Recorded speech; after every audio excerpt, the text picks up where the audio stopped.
Whenever you're ready. Cool. What's up, and welcome back to another episode of the MulletCast, the podcast where business and pleasure collide. I am Evan Balmer. I'm Mike Mercia. What's going on? Hey, Mike, how's it going? Good, good. Awesome. Mike, today we are joined by Vin Balestrieri of AMP Fit NJ. Actually, it's the Autism Movement Project. Yep. You can check out ampfitnj.com, on Instagram at amp_sports and fitness. What's going on, Vin? What's cooking? Nothing. We've just been spent the last year about trying to build up our fitness and sports program, trying to book podcasts, TV shows if we could to try to help promote it.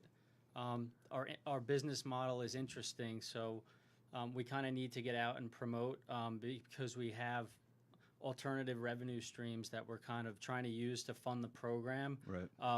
A lot of our athletes need a really high level of support, some of them one-to-one, Right. depending on their communication ability, if they have some challenging behaviors.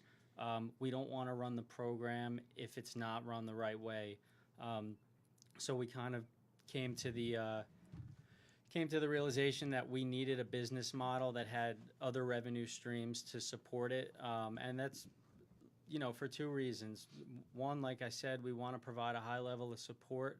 But we also want to keep the costs down Right. For the families who are paying for the services. A lot of our families are their children are receiving other therapies, so they're paying copays, out-of-pocket costs for physical therapy, occupational therapy, Gotcha. in-home ABA treatment, things like that. So we know that there's a lot of costs when you have a child with a disability, and we're really trying to keep them down if we can. So what is the Autism Movement Project exactly?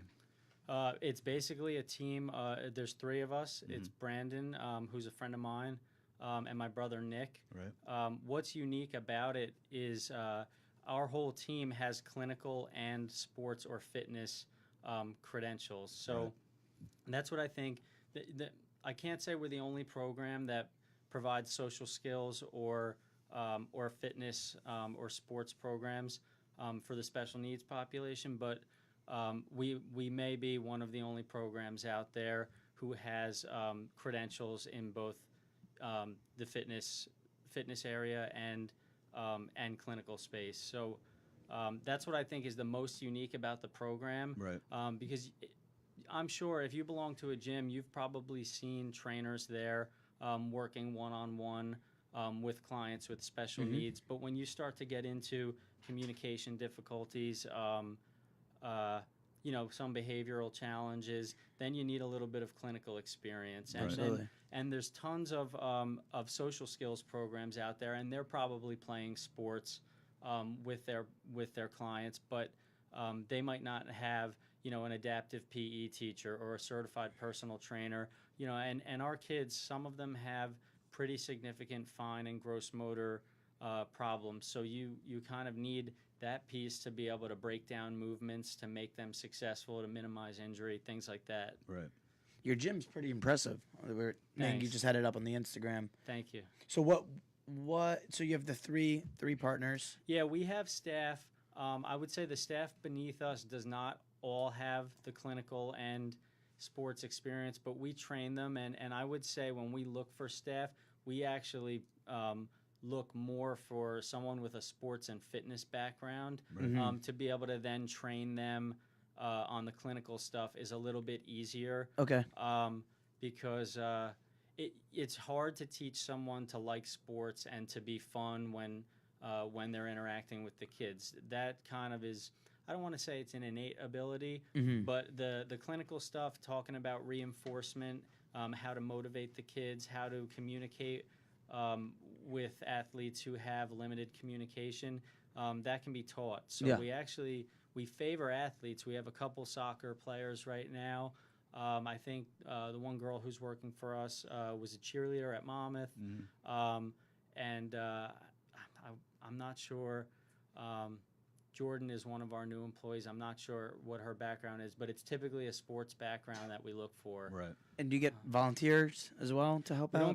We don't get volunteers, and that's been part of the problem with our model. We're an LLC, and we're a for-profit company, and that wasn't done I don't want to.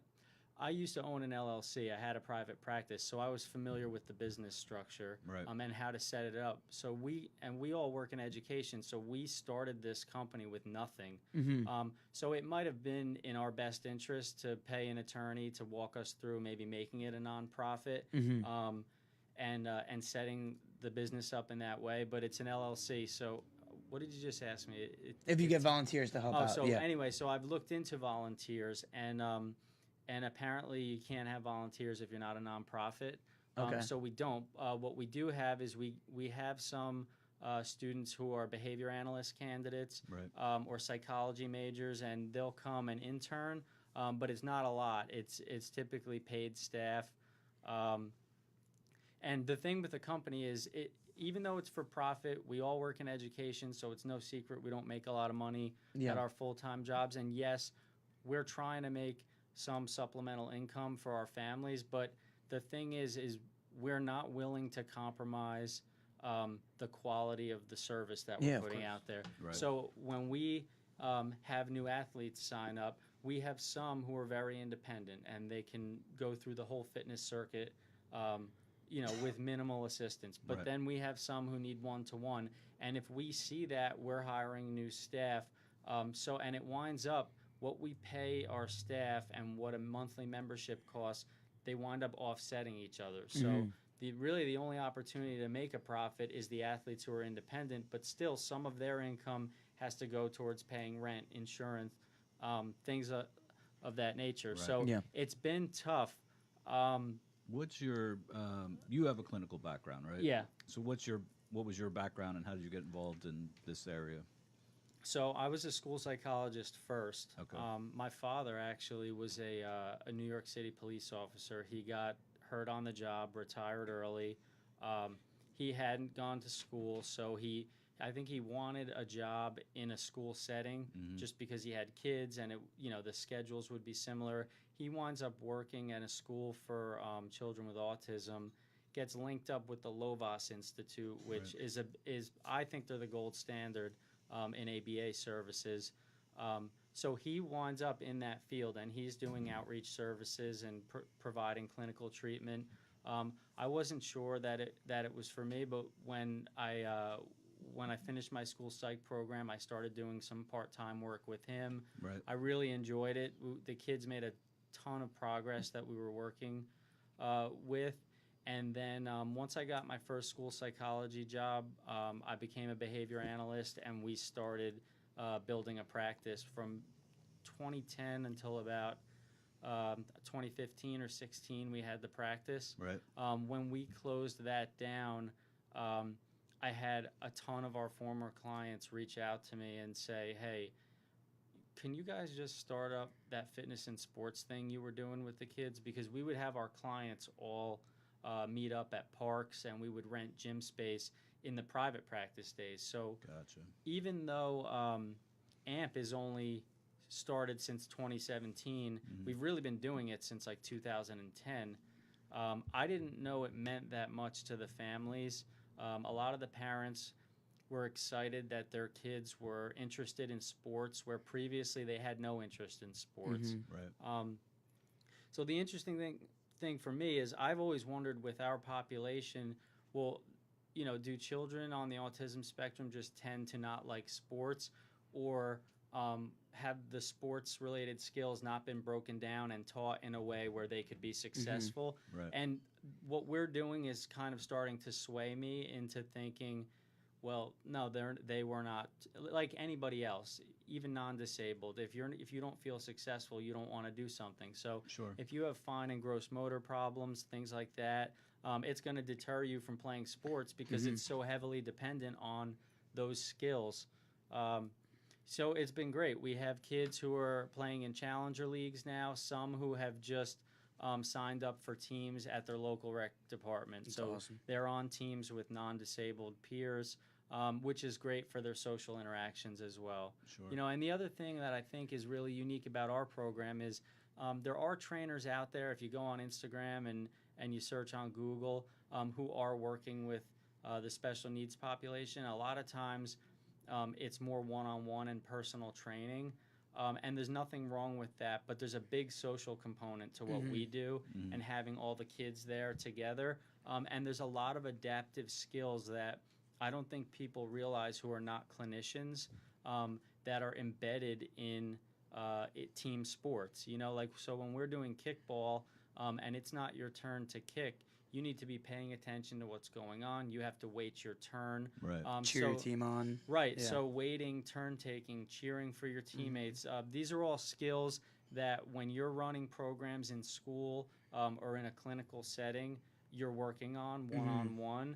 And we feel like we're targeting them and in a much more fun environment. Yeah. Right.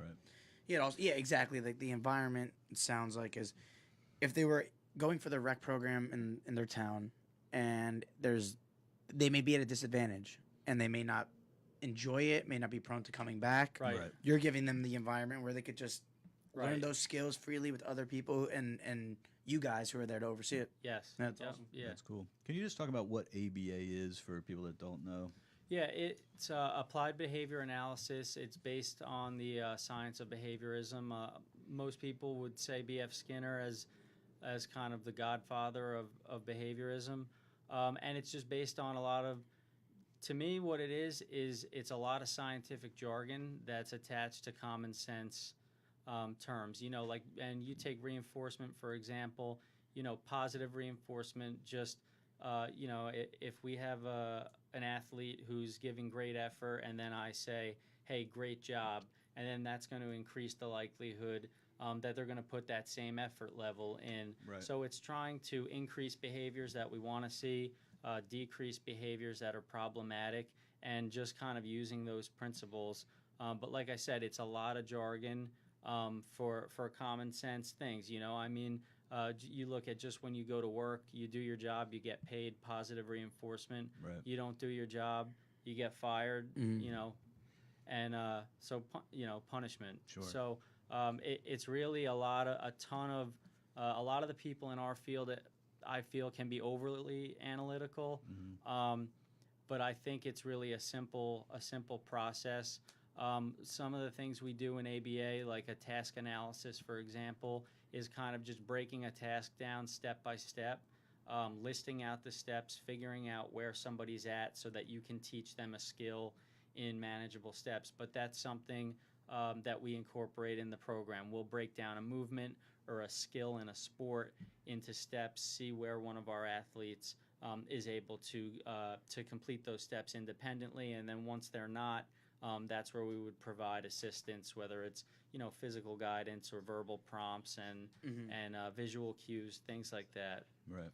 Now the sports that you guys offer are pretty standard: basketball, football, soccer. Yeah, that's actually interesting. So right now we're doing a lot of volleyball. We do wiffle ball in the gym, flag football, soccer. We have some made-up games that we play. We play a game called Battle Pins. It's kind of like dodgeball, but instead of throwing it at your opponent, there's cones lined up in the back, and you have to kind of knock down their cones. Right. But the interesting thing with the sports, the program has clinical interventions and things that serve a clinical purpose embedded into it. And if you guys came to a session, you wouldn't see it.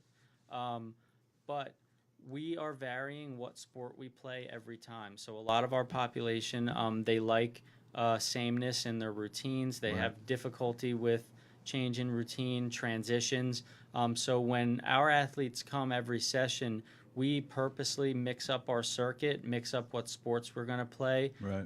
We're trying to kind of help to teach that you can't just do the things you like all the time. So, you know, building flexibility and thinking, things like that. And that's one of the things that we're really proud about the program, is because everything's done covertly. Because like I said, our families are already going to lots of therapies with their children, and that's fine. But I would imagine as a parent, sometimes you just want them to go somewhere and be part of a program that a neurotypical or non-disabled child their same age would be part of. So everything's kind of hidden. Our intake process is very informal.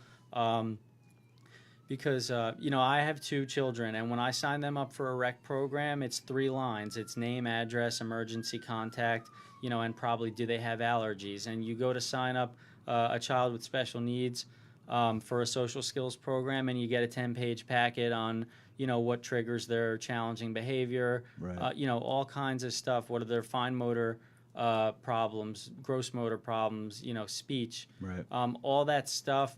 And when we have parents come to our program, we want them to feel like I'm just signing my child up for a rec program or a sports program, as if they were not disabled at all. Right. So that stuff it was very thoughtful and done intentional. There's nothing that goes on within the program that's by accident. Right. And the cool thing is, like I said, if you guys came to see the program, not having a clinical background, you wouldn't know that any of those things are going on. Right. Even our fitness software that we use is a CrossFit software. So it's not a clinical program that parents are logging into to buy their memberships. It's called Wodify, and the cool thing about it is everything in applied behavior analysis is data driven. So you have to collect data on something, whether it's a behavior or a skill, to kind of legitimize it as applied behavior analysis. Right. So with Wodify, you can track skills. So whether it's like duration, the amount of weight you're lifting, things like that. And so we're able to see progress with the athletes, but it doesn't feel like you're looking at a clinical graph. It's a fitness program. That's cool. So, so like I said, that's all intentional, and we're really proud of that. Right.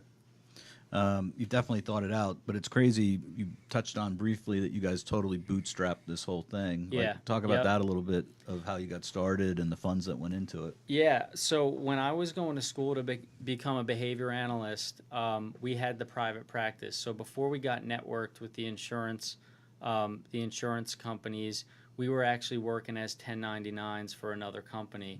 And our population of kids were all kind of meeting their social goals one-on-one at home with a therapist. So we decided, all right, let's start. In ABA, we call it generalization. So if you and I are working on a conversation skill, I want to make sure that when you're talking to somebody else, you can kind of use that same skill and use it appropriately. So we start meeting up at parks and renting gym space.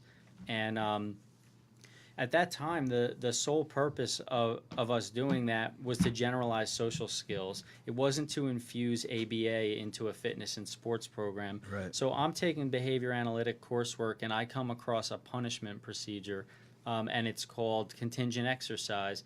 Now, what that basically is if you want to decrease a problem behavior, I'm going to make you run a lap.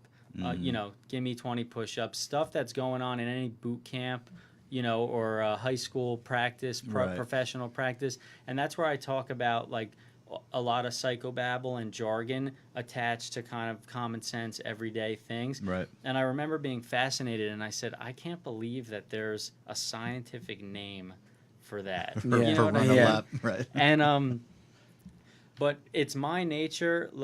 I feel like a normal person would say, oh, that's interesting, and just stop there. Whereas it's my nature to perseverate. And I was like, I wonder how many ABA principles are just already in a fitness or sports program. Like if you give a water break every 15 minutes, like what we would call that in ABA is fixed interval reinforcement. Right. It's on a set time interval. If it was varied, it would be variable interval. Right. So, and then I just took it a step further and said, all right, well, that's what already naturally exists. What can we add to help make the athletes successful? So that's kind of, and this is around like maybe 2012. And then when we started the program, I lost income because I didn't have the private practice anymore. We kind of had nothing. Brandon and Nick Venmo'd me $40 each to file the LLC with the state. Right. And we literally had no disposable income to start it up. So my wife works for an advertising agency. Her close friend is one of the creative directors. She made our logo. Nice. she actually came up with the name. My private practice was called The Missing Piece, and that refers to the puzzle piece that's associated with autism. And we were going to just call it A Missing Piece, Right. because from a marketing standpoint, you could do so much with AMP. Right. And she said, your guy's name's horrible. I'm changing it. She didn't even give us a choice. She Right. said, I'm changing it. She was like, it's Autism Movement Project. That's cool. So I said, that's fine. So we were going around to gyms, and I was literally saying to gym owners, I started this company. There's a real need for fitness program in the special needs community. We have no money. Can you take a percentage of our revenue so that we don't, because if we have to put out money for rent straight up, we're Right. going to sink in a month. Right. We have nothing. And they, in as nice a way possible as most people could say, you're nuts, get Right. out of here, they Yeah. did. Right.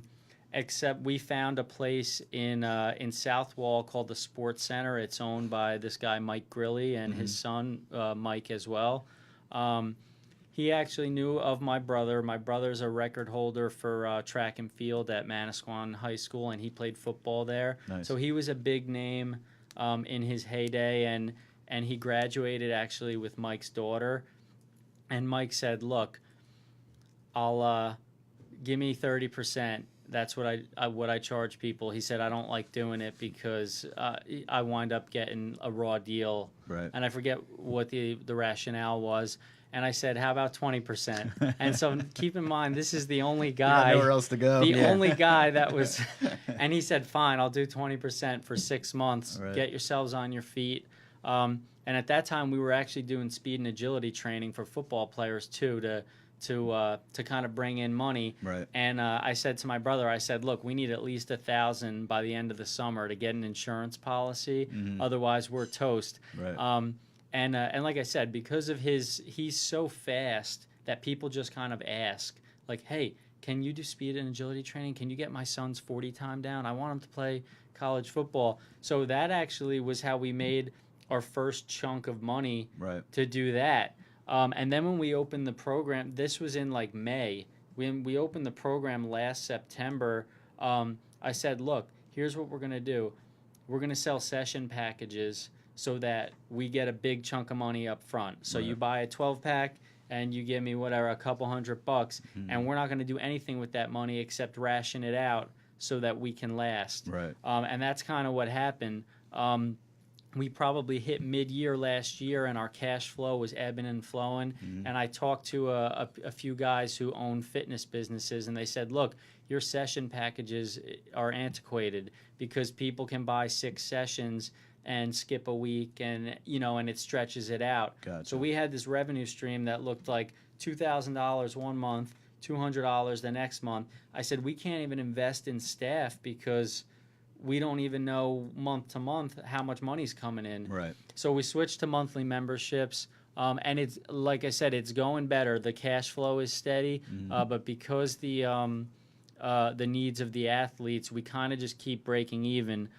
So that's why we kind of put the fitness apparel on the website. Right. And like I said, I'm a dreamer, so I have this pipe dream that the fitness apparel is going to go viral in the way that maybe like a Live Strong bracelet would. Gotcha. And I think one of the things that might be holding that back is that people see that we're for profit, but the top priority is keeping the program alive and running it the right way, ahead of us taking a cut. Right. So, and I don't think that everybody that runs a nonprofit is an Eagle Scout, and I don't think everybody who has an LLC is greedy and Right. just out for themselves. So, but yeah, that's why we're kind of putting a lot of time and effort into promoting the program, trying to book podcasts, things like that, because we're kind of hoping for a guardian angel. So that would really help. I mean, if we sold 100 shirts a month, it would cover our costs. So, Right. I don't think that's a crazy goal. But it's hard because if people aren't tied to the cause, they're kind of like, why would I buy that? You Sure. know? Right. So what does it cost a family to get their kid enrolled in your program? They can pay per session, which is $35 a session, or they can pay a monthly fee of $115. Right. The $115, if they come twice a week, I think it winds up being around $15 a session. If they come once a week, it's Right. about $30 a session. The problem is we didn't want to pay our staff minimum wage. They do a great job, but we wanted to pay them decent, so we pay them $15 an hour. I know it's not a ton, but so if you do the math, they wind up costing us $120 each a month. So if someone has one-to-one, we actually lose $5. And I know a lot of people out there listening are probably going to say, well, you guys are just bad businessmen. Like, why wouldn't you raise your prices? Right. And the thing is we really want to stick out, trying to market the clothing and see if that pans out, because like I said, the families are already paying for other therapies. We really Right. don't want to raise the price. And the fact is if we had a class full of 25 kids who didn't need one-to-one support, we'd probably be profiting right now. But we don't turn anyone away based on their communication ability. Right. We want the program to be accessible to everyone. So do you look for other kind of partners or businesses to team up with to? We do, but we're so new to this that we don't really know how to go about it. And you'll come across an Instagram page that says DM to collaborate. So I'll DM them, and most of the time I would say like 9 out of 10 don't answer. And then out of the 10th one who does, they're like, yeah, I want to help out. Like, what do you have in mind? What should we do? And then I'll follow up with them, and then it just kind of fizzles, and they stop responding. And then I'm thinking, well, if I just keep going, like now we're bordering on harassment if I keep kind of going after them, Right. And I do think there's a lot of sites out there that are kind of saying what they're saying to us to like hundreds of people. Like we came across some New York Jets fan page, and the guy had like 30,000 followers, and he was like, yeah, like I want to help you guys sell your shirts. This is great. And then we kind of just figured out based on how he was responding and like the tone of the messages that he was probably doing this to like 100 other Right. companies, and so it's a little discouraging, but we believe in it, so I really don't mind grinding at it, but yeah, it's been tough. Yeah. I think I agree.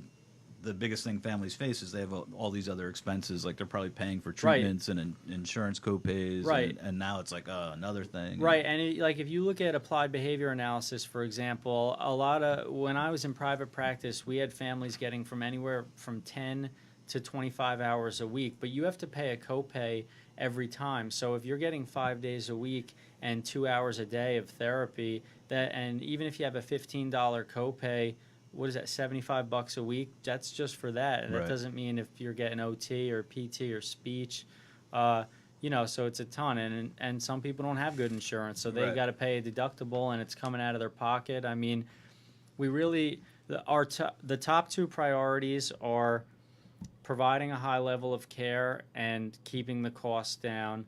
I would say third on that list is, yes, we do need to make a little money on the side Sure. because we have families and mortgages and Right. Well, you gotta education jobs. You got to keep the doors open Right, too. right, so right. It's, doesn't do any good if it all shuts down, then Right, everyone loses right, basically. Right, and just like to reassure, if any of our athletes and their families are listening to this, we're not losing money. It's just that we keep breaking even, and we're probably a year and a half in now, and just keep breaking even. And like I said, I feel like if we had a guardian angel, there's probably some celebrities who have like millions of followers that if a fraction of that bought a shirt, we could keep it going indefinitely. I think Right. that's what we would like to do. So how many kids are enrolled right now?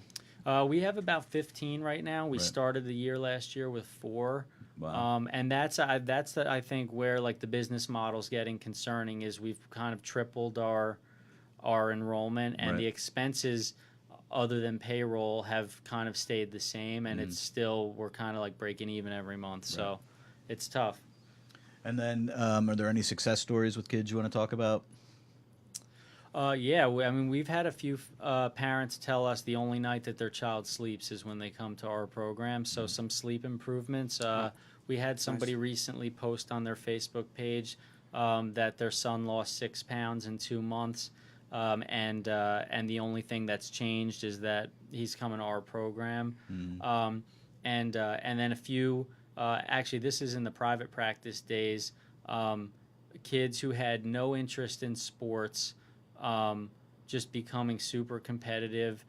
They were initially crying because they had to play sports. Right. And part of our treatment was like, no, you're not out. Like they would get out and dodgeball on purpose so they could sit on the sideline. And we would say, no, you're not out. You're learning the game. Just, stay in, keep staying in, which is like torture if you don't want to be there. But, those same clients, then 6 months down the road, a year down the road, they're crying when they get thrown out. And, he cheated, I'm not out, I want to stay in. So just stuff like that. Seeing kids have an interest in sports where one previously didn't exist.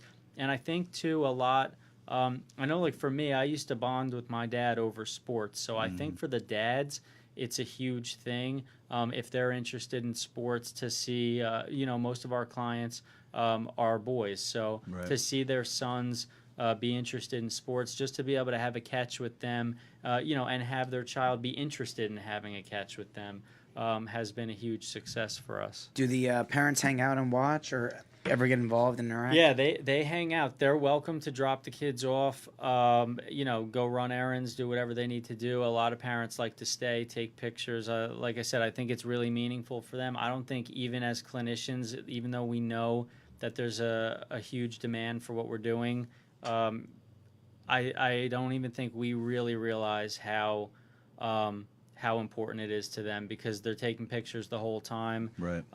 Posting it to their Facebook pages, their Instagram pages, things like that, and it's really cool to see. I mean, I feel like,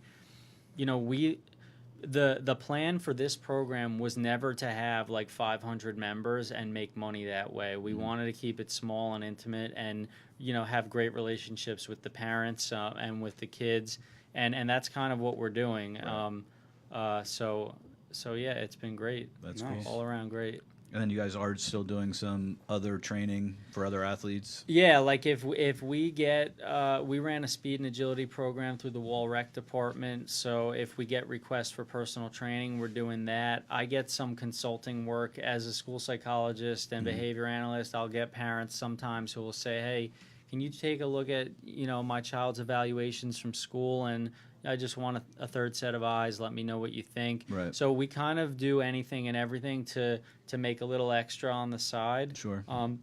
Just so that we can keep it going. Because the thing is like, in a selfish way, we love doing it. I mean, we're all friends. We go there.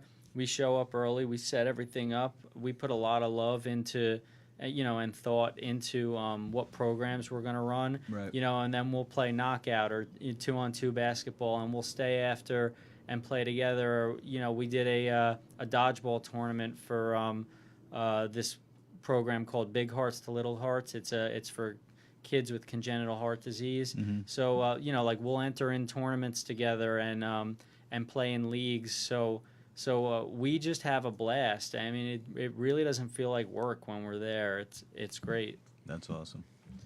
All right, Vin, once again, thanks for coming by. We Thank you, appreciate you telling us Thank you, about guys. the Autism Movement Project. You can check out more about Vin and his company at ampfitnj.com. You can email them at info@ampfitnj.com. On Instagram, amp_sports and fitness. Once again, I'm Evan Balmer. You can find me on Instagram at Evan Balmer. Mike Mercia, you can find me at mortgageguy_Mike, and you can find the MulletCast on Facebook at the MulletCast. Thank you very much. Thank you, guys. Thanks, Vin. We appreciate you coming Yep. in. Cool.